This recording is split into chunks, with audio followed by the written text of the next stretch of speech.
I was diagnosed, I would say, 2006. There was a lot of traumatic events that happened, and I kind of just started going crazy. And I went to a doctor, and that's when, they did a series of tests, and I came back as bipolar 2. I have attempted suicide, 3 times. The most recent would be as of 2012. I swallowed 60 pills after an extremely aggressive and violent fight with my boyfriend at the time. A couple times before that, swallowing pills again, and then the other time was trying to put exhaust into my car. A manic mood for me feels like happiness, I guess, in a sense. I don't want to say unstoppable, but like I can just basically do anything with no consequences, whether that be engaging in buying things, buying new outfits. I don't know, I redecorate things, and what I mean by like redecorate is I don't like just move furniture around. I actually will go out and buy more paint and buy, a new entertainment center. I will buy surround sound systems because I feel great, and it just makes me like feel that much better. So I would say for somebody that is not bipolar, who's experienced depression, their depression, from what it seems like from friends or acquaintances that I've noticed, is that it's very short term.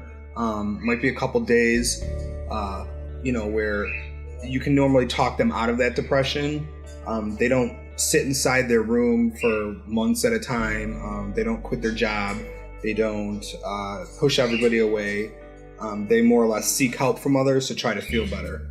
As where someone who is bipolar like me, I mean, we're all different, but for me, I tend to isolate myself from everybody. And what I mean by isolate myself from everybody is literally isolate myself to where I am completely alone. I quit jobs, I won't work, I won't talk to anybody, I will stay in my room.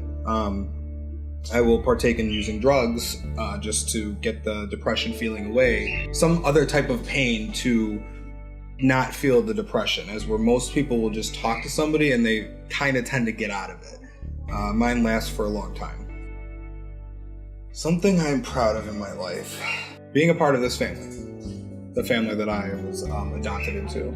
Although I was adopted at a very young age, actually I was adopted as a newborn, I would say I don't really feel like I'm adopted, to be honest with you, because I don't know anything else. But the love that I get from my parents and my family, it's something special. So it makes me feel proud to represent this family, the Kagans.